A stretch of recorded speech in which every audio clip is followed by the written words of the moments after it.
ജപ്പാനിലെ പോപ്പുലർ ആയിട്ടുള്ള ഒരു DIY പോപ്കോൺ കിറ്റ് ആണ് കേട്ടോ ഈ കാണുന്നത്. കറക്റ്റ് ആയിട്ട് ഇൻസ്ട്രക്ഷൻസ് ഒക്കെ ഇതിനകത്ത് കൊടുത്തിട്ടുണ്ട്. നമ്മളിത് ഫ്ലെയിം ഓൺ ചെയ്ത് കഴിഞ്ഞിട്ട് കറക്റ്റ് അതിന്റെ മുകളിലല്ല വെക്കേണ്ടത്.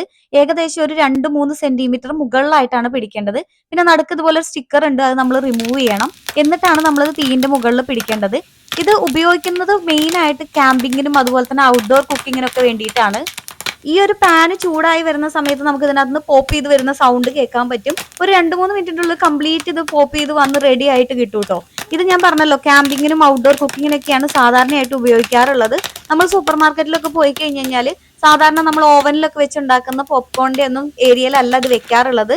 ഞങ്ങളുടെ ഇവിടുത്തെ സൂപ്പർ മാർക്കറ്റിലൊക്കെ ക്യാമ്പിങ്ങിന് ആവശ്യമായിട്ടുള്ള ഐറ്റംസ് ഒക്കെ വെച്ചിട്ടുള്ള ഏരിയയിലാണ് ഈ ഒരു പോപ്കോണിന്റെ പാന് എപ്പോഴും വെക്കാറുള്ളത്. ടാക്സ് അടക്കം 213 yen ആണ് ഈ ഒരു പാനിനുള്ളത്. നമ്മുടെ നാട്ടിൽ ഏകദേശം 120 രൂപയാണ് വരിക. ഇതിനകത്ത് കണ്ടോ കുറേ ക്യാമ്പിംഗ് ഐറ്റംസ് ഒക്കെ വെച്ച കൂട്ടത്തിലാണ് കേട്ടോ ഇതും വെക്കാറുള്ളത്.